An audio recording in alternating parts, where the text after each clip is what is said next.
Pakistan, if we can push our universities to work with industry, that will be the first challenge we have to go, so that the skill set which is needed by companies. So this is the key.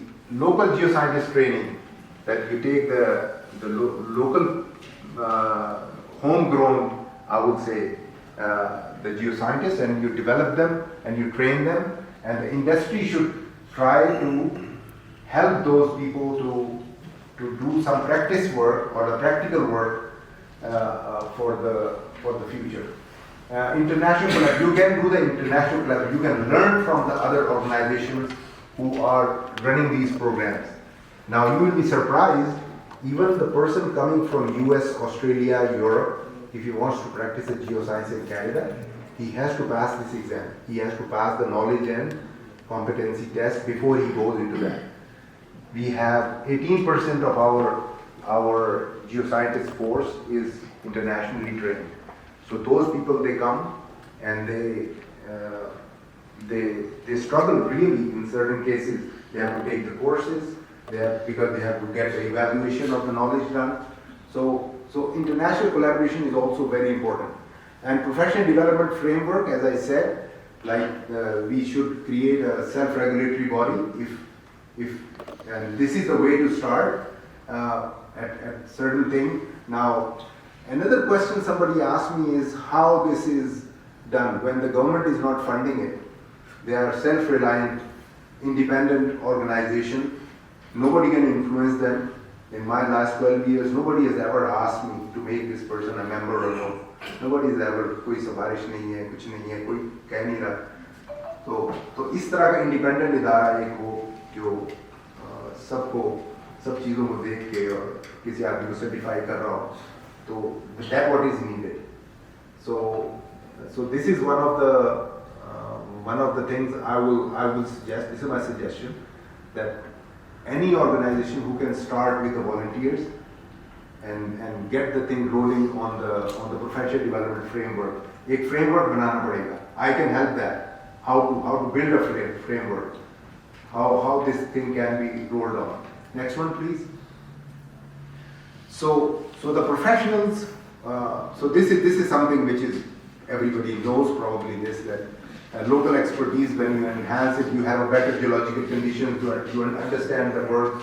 आपको सब कुछ पता है पाकिस्तान के बारे में, so you are a better person to do that. So that's why the indigenous world is more important. That why we are relying on the outside world, we can develop our own people because we know our homeland more than anybody else. We can take the advice from somebody, but we should do it ourselves. Environment damaging process. It's making a huge difference to the environment worldwide. Either it's the oil production, oil and gas production, or mineral production. So there are impacts to the society, there are impact to the world. So that's why we should make the thing sustainable as well. So there should be a sustainability. Strength, economic resilience. This is that when you will have your self-sufficient workforce, you will employ more people, your economy will be strong, and you have energy security, which is actually needed in Pakistan. Next one, please. So this is a kind of a SWOT analysis, that aligning education with the international standards.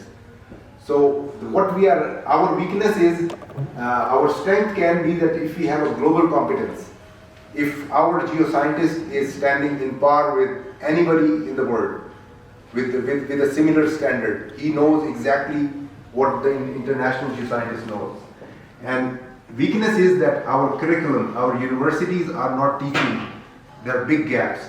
That's why the people coming out of the university, they don't know what international things are happening. We are not up to date. We are not updating our curriculum for the last 20 years. I don't know how much it has been done. So, and the opportunity is that the industry partnership. That in this case, we can ask the industry to help the universities, to fund the universities, And this is what is happening in the world, that the universities are always looking and working together with the industry. This is what has to be done in Pakistan if we want to develop the professionals. And the threat is that if we don't get to the global standards, then the brain drain will start and our talent will go out. That's what is happening. People are going out and learning. And because we are not following the same curriculum, our geoscientist and the geoscientist from Australia has a big knowledge gap. What he knows, we know maybe not even half of it. So this is what needs to be done. Next one, please.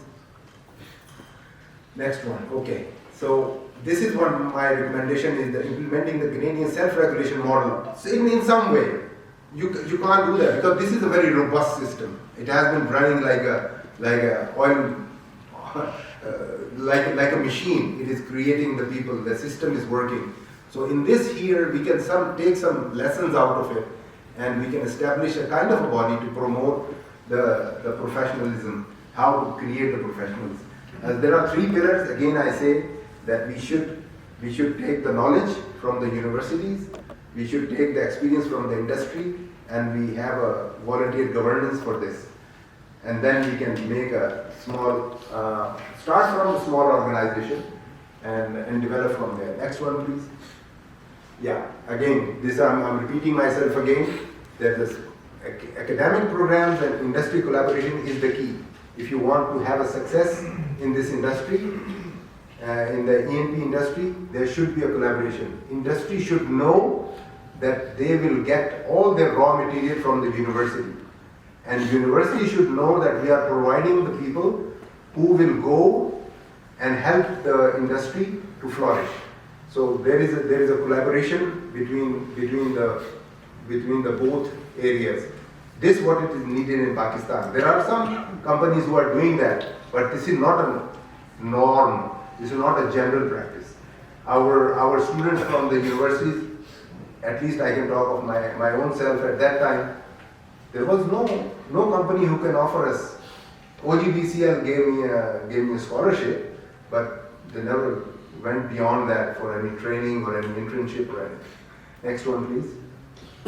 So then this is the importance of structure framework that they now continuous. I said in the beginning, CPD, continuous professional development.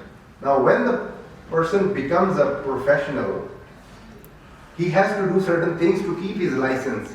He has to renew his license every year. So to renew his license, what he has to do, he has to do the certain hours of something not part of his job for his self-development. So what he does, like for example, PGO asks you to do 30 hours a year. It looks like not much, but 30 hours is a lot if you do it 30 hours every year. For a personal development, you attend a seminar, you read some good books, you give a presentation, you work with some company, you do the volunteering. So this is how the volunteering comes in. So people go and find to volunteer so that they can have a volunteer hours which they can show up to the PGO to renew their license.